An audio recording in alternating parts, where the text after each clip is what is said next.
Labdien visiem pirmdienas dienas vidū, grūtākajā dienā nedēļā, nu vismaz vienai daļai.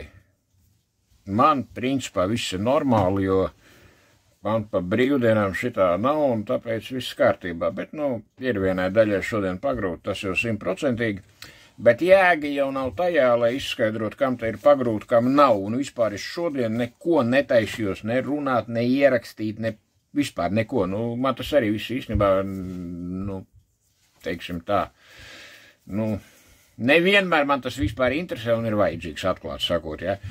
Bet, nu, kad galīgi nav iespējams klusēt vienkārši tāpēc, ka, nu, mūsu ziņu portāla pa brīvdienām tā piekrauj pilnu netu, ka te duls var palikt pirmdienā to visu lasot. Nu, jau brīvdienu vakaros jau lasot, ja. Nu, lūk, un kaut kādu laiciņu te atpakaļ es runāju par to, ka te mūsu valsts drošības dienests ir aizturējis tur kaut kādus neliešus kārtējos, kas ir spiegojuši Latvijas valsti, izspiegojuši. Bet, nu, te tagad ir pavisam tādi visādi joki parādījušies presē, ja, un ir tāds raidījums Nekā personīgi, nu, tas ir jau kopš intūmaņa laikiem valsts drošības dienas, tajā laikā drošības policijas kabats raidījums ar visiem žurnālistiem kopā, kas tur strādā. Bet tas ir normāli, principā, tas tā ir visā pasaulē, ja tā nopietni, ja.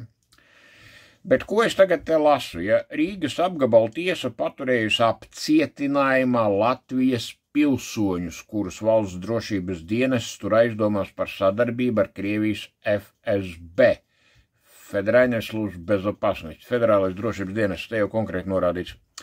Noskaidrots, ka šīs personas bijušas un ir saistītas ar Latvijas tiesību sargājošām iestādēm. Ziņo TV3 raidījums Nekā personīga.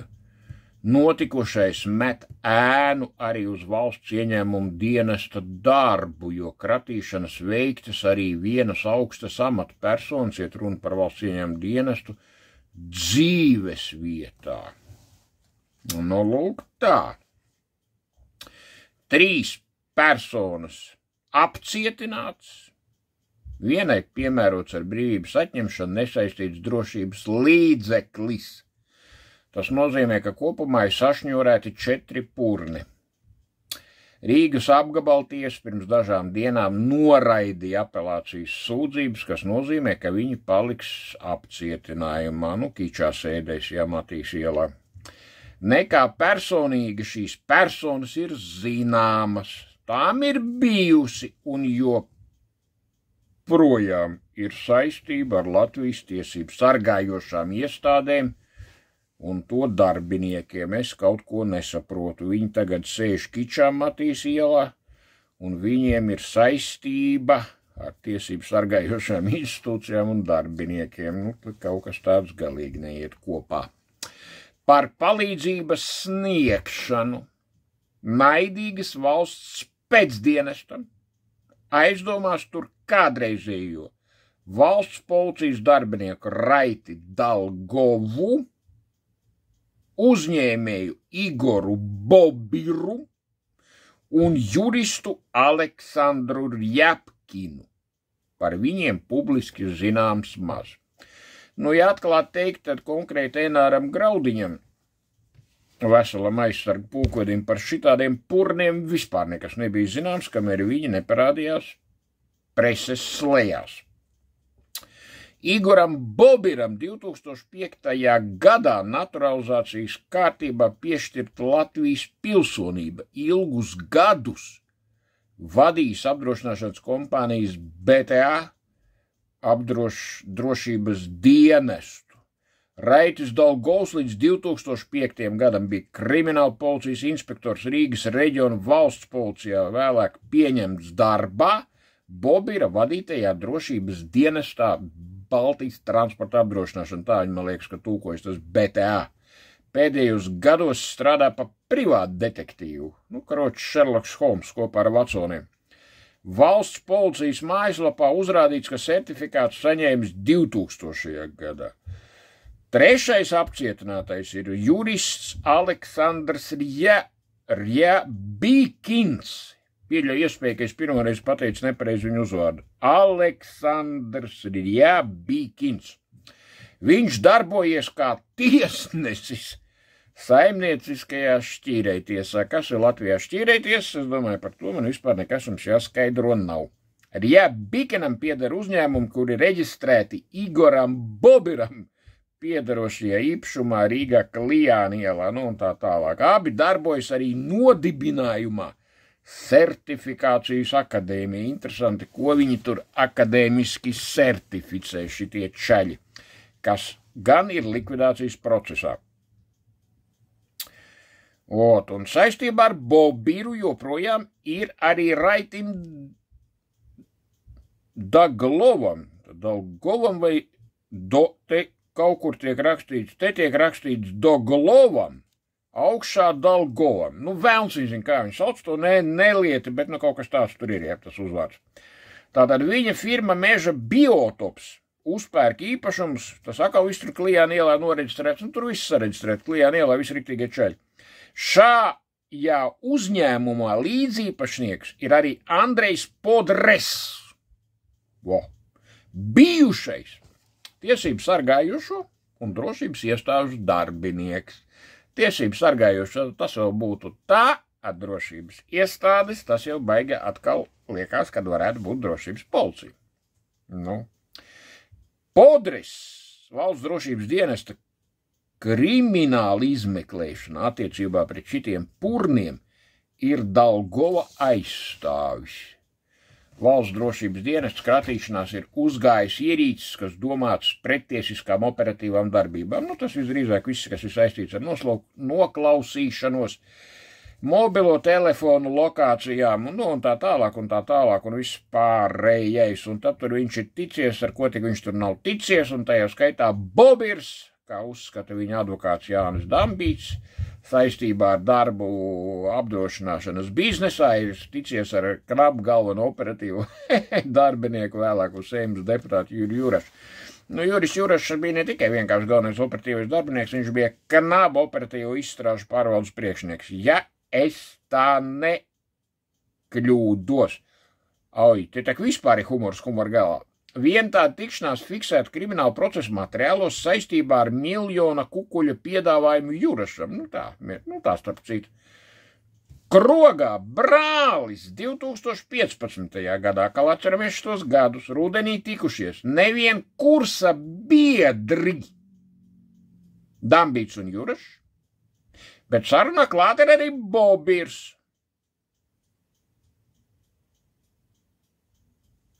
Vāks.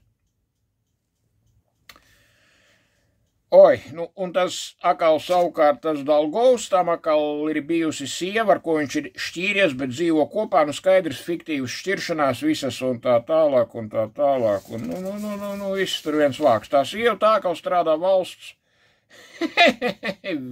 ieņēmuma dienesta iekšējās drošības pārvaldē, kur viņa ieņem pirmstiesas izmeklēšanas daļas vadītājas amatu. Traks var palikt. Labi, šito metam malā. Nākošais humors. Tas ir publicēts atkal. Un man tas radīja satraukumu 3. septembrī 20.20. Arī, starp citu, TV3. Jā. Nekā personīgi atkal, ja? Tātad viens no augstākajiem Krievijas kara mašīnas amatpersonām ir Aleksejs Krivaručko. Tāds kaut kāds. Ilgus gadus, nepamanīts, bija fakts, ka būdams Kalašņikova koncerna akcionārs, viņš vairākus gadus strādājis Latvijas uzņēmumos. Laikā ap Krimas aneksiju viņam piederēja daļas Latvijas dzelzceļa nozares firmās. Andrejs Krivaručko kopš 2018. gada ir Krievijas aizsardzības ministra Sergejs Šaigu vietnieks. Mīļie cilvēki, Sergejs Šaigu vietnieks ir armijas ģenerālis pēc dienesta pakāpes. Saprotat? Armijas ģenerālis. Pirms tam ir bijis lielākais ieroču ražotāji Kalašņikov grupa akcionārs, un tad tur Navaļņīs viņu tur ir pētījis. Un lūk, jau 2010. gadā Krivoručko vārds parādās arī Latvijas uzņēmumu reģistrā. Viņš kļuva par uzņēmuma SIA L Expressis, padoms priekšsēdētāja vietnieku. Normāls čals. Cilvēki, kas ar viņu vienlaicīgi atrodas padomē, tagad apgalvo, ka Krivoručko nekad nav satikuši.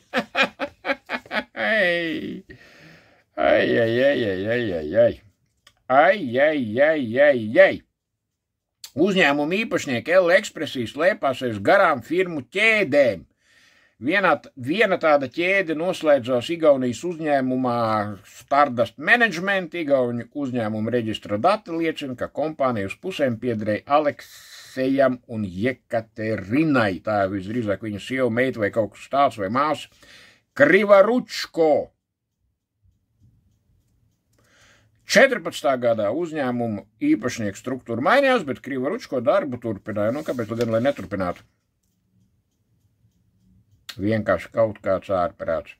Tātad te tā rēka tāda, ja? L Express ir komerces sabiedrība, kas nodarbojas ar dažādu pakalpojumu sniegšanu. Vēsturiski, kad mūsu koncerni šitos murgus skaidro Latvijas Dzelzceļa valdes priekšsēdētājs Rinalds Pļavnieks. Vēsturiski, kad mūsu koncernu uzņēmums LDZ Kargo veica starptautiskos pārvadājumus, viņi nodrošināja atsevišķus pakalpojumus šī procesa ietvaros, tajā skaitā ritošo sastāvju pasažieru vagonu nomu. Tātad, būtība tāda, tā vēl te viņi ir nodarbojušies ar Škoda pasažieru vilcieniem un vispār tādi baigi nopietni čaļi, un tur tādi čaļi, un tad te beigās ir tā, ka Krievijas opozīcijas prese vēsta, ka Liksutovs gan Krivoručko cieši saistīta ar diviem mafioziem oligarhiem Andreju Bokarevu un Iskanderu Mahmudovu. Viņiem tagad tiek Maskavas domas transporta iepirkumi.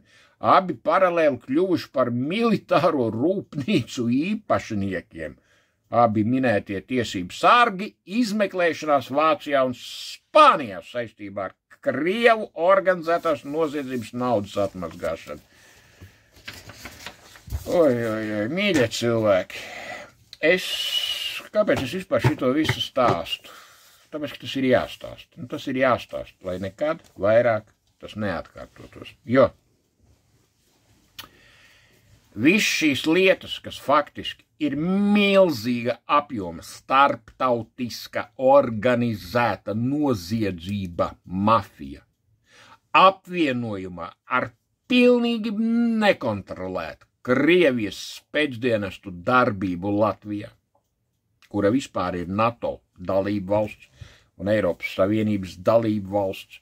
Un plus tas viss ir saistīts ar mūsu stratēģiskajiem nacionālajiem valstī, tātad tautai piederošiem uzņēmumiem, kā Latvijas Dzelzceļš. Un atkal attiecībā uz Bobiru un to otru ākstu, kāds viņš tur ir, kaut kāds Dolgovs vai kā viņš tur sauc, un visādi ir Jabikini, jā. Tie tur atkal spiego visi, un tur vēl ir apakšā cigarešu biznesa, cik es saprotu. Tur vispār, tur.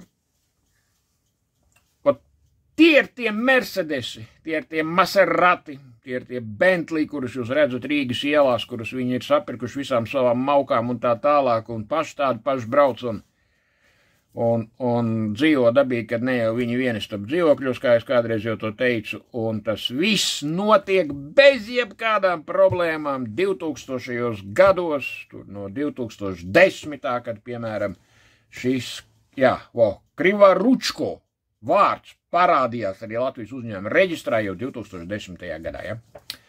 Lūk, un tajā laikā, tajā periodā Latvijas Republikas drošības policijas priekšnieka vietnieks Ints Ulmanis par galveno Latvijas ienaidnieku veidoja Eināru Graudiņu, tajā skaitā izmantojot šo te pašu raidījumu nekā personīgi. Laikā, kad šeit notika vienkārši tas, kas normālā saprātā vispār nav aptverams. Valsti kontrolē Latvijas valsti, NATO dalību valsti, kontrolē Krievijas organizētie noziedzīgie grupējumi, starptautiskā mafija, kuri paralēli visi vēl ir Krievijas federālā drošības dienesta štata darbinieki, ārštata darbinieki, aģenti un tā tālāk.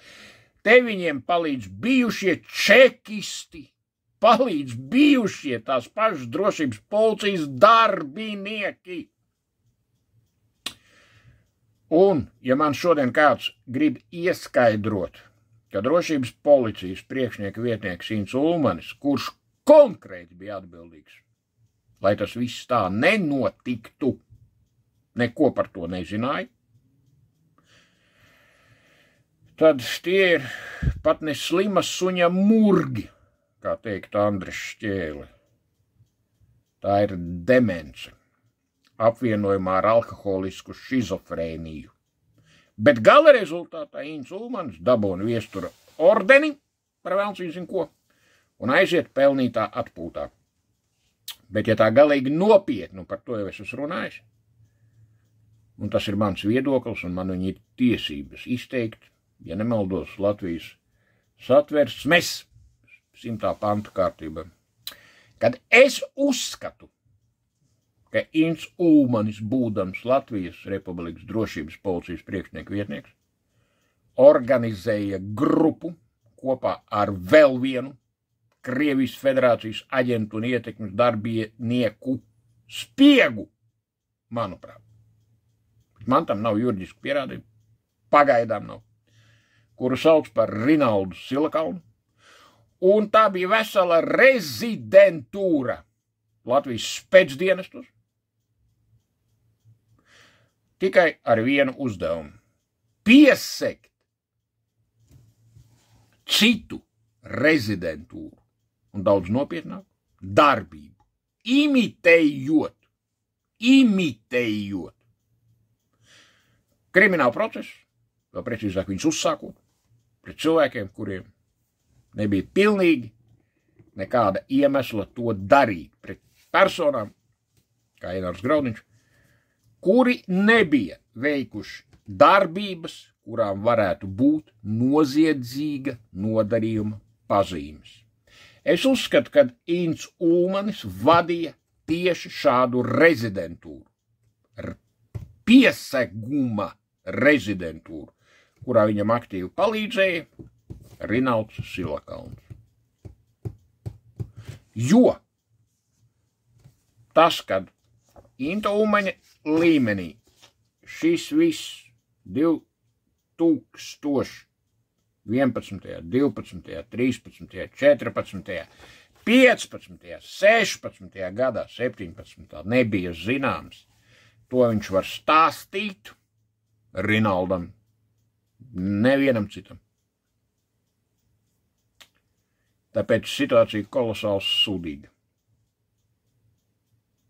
Jo tas viss atkal pārklājas ar Juriju Jurašu, tas viss pārklājas ar valsts organizētu noziedzīgu grupējumu, valstiski organizētu noziedzīgu grupējumu. Tas viss pārklājas ar bijušiem čekistiem.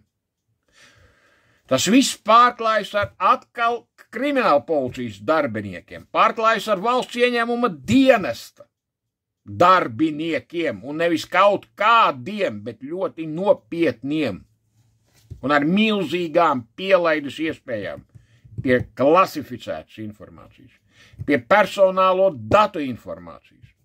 Un tas viss kopumā rada un ir jau radījis milzīgu apdraudējumu Latvijas Republikas nacionālai drošībai. Milzīgu. Tas ir radījis milzīgus miljardu zaudējumus Latvijas tautsaimniecībai un valsts ekonomikai. Un man ir jautājums, kad beidzot Ints Ulmanis ar Rinaldu Silakalnu kaut ko sakarīgu šajā jautājumā paskaidros. Daudz cietušai Latviju tautai, dzīvojošai Likteņupes Daugavas krastos. Bet šis nav mūsu pēdējais ieraksts vai beidzamais. Viņu būs daudz, ļoti daudz. Visu labu!